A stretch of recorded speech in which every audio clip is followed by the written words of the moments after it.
Canada's long-running fighter jet saga has taken a dramatic turn. Just as the nation seemed locked into a future with the American-made F-35, a new possibility has rattled the status quo. Bombardier has confirmed active discussions with Saab about a potential joint venture to produce the JAS-39 Gripen E on Canadian soil. This is not merely a business negotiation, it represents a significant strategic alternative, and it challenges Ottawa's procurement plans. It raises questions about jobs, costs, national sovereignty. The timing is critical. It arrives amid growing uncertainty around the F-35 in Canada and in the United States. For years, the F-35 was presented as inevitable.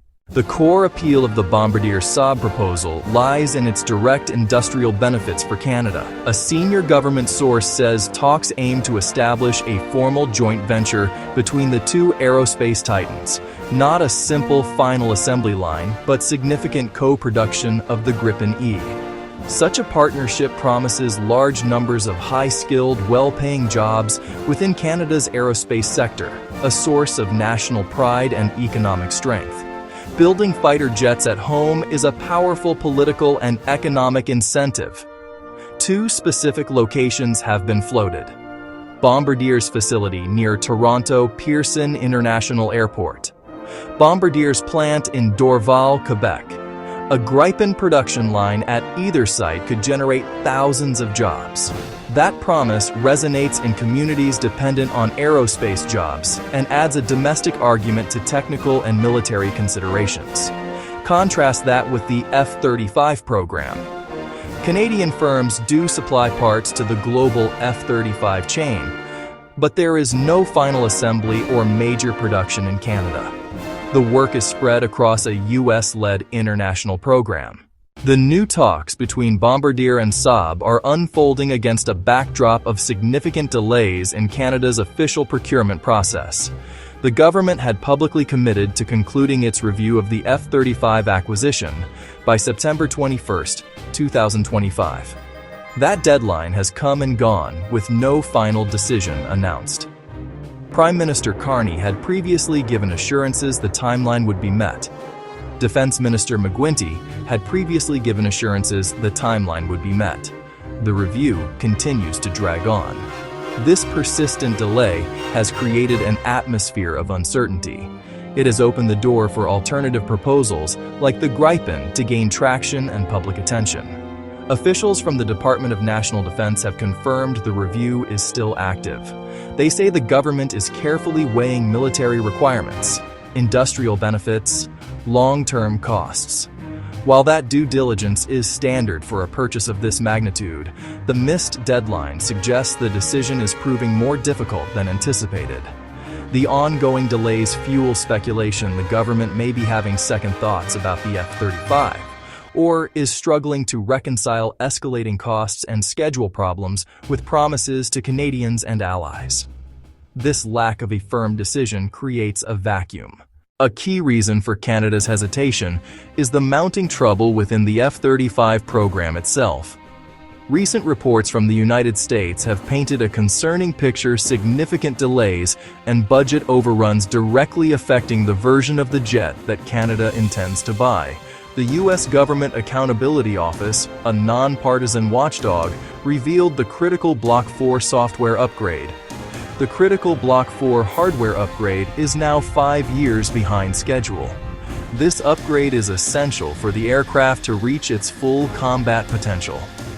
The delay means that even if Canada receives its jets, they may not have the capabilities promised for many years. As Canada explores its options, the United States has made its position clear.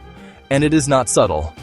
Washington has issued stark warnings against deviating from the F-35 plan.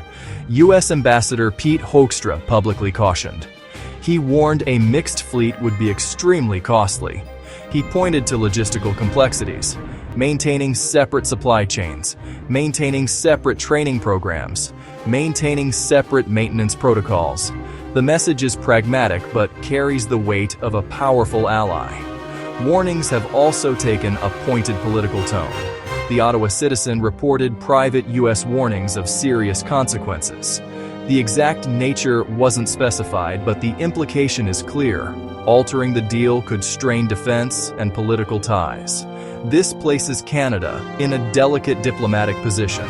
Ottawa must balance domestic industrial interests with alliance imperatives. Washington's pressure highlights the geopolitical weight of the F-35. For the U.S., the F-35 is a tool of alliance cohesion.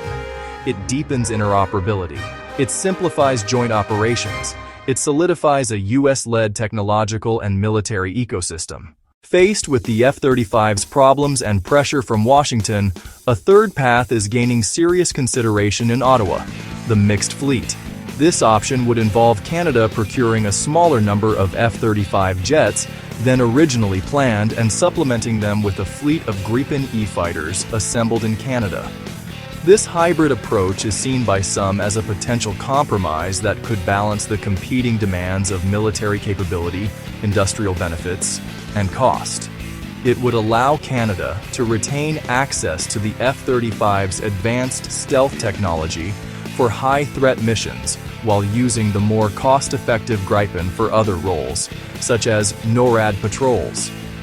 Industry Minister Melanie Joly has been a key voice in this discussion, publicly stating that a mixed fleet is an active possibility. She has framed the choice as a strategic one for Canada's industrial future.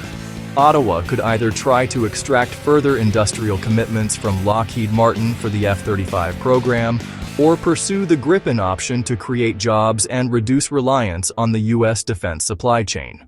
Her explicit priority is to secure tangible economic benefits for Canada, and the mixed fleet model is one way to achieve that goal without completely abandoning the F-35 and risking the full wrath of Washington.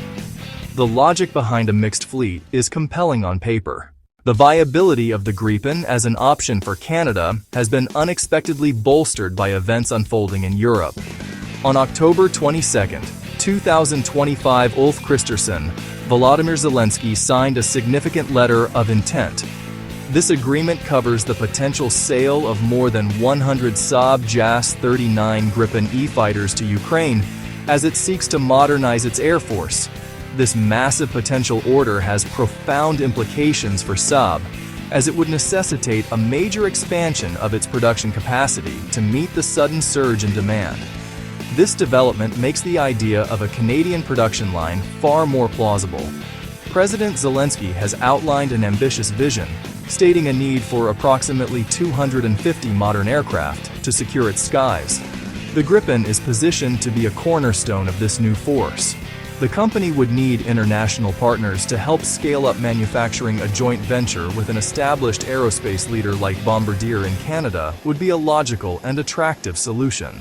Bombardier Saab talks suggest a credible path for Canada to acquire a different, highly capable aircraft while bolstering domestic aerospace. The partnership injects complexity and political weight and will define Canada's defense capabilities for decades. The development forces a public reevaluation. Interoperability with the United States, interoperability with NATO allies, or securing high-value manufacturing jobs at home and maintaining industrial independence? The Gripen option brings the debate forward. The discussions are more than corporate maneuvering. They could pivot national industrial and defense policy. Bombardier Saab talks are now a focal point for defense analysts and factory workers. The stakes are immense. Billions of taxpayer dollars, the future of thousands of skilled workers, and the ability of Canada's military to defend its airspace and contribute to international missions. A Canadian-based Gripen plan means the F-35 is no longer the only viable path. It creates real competition.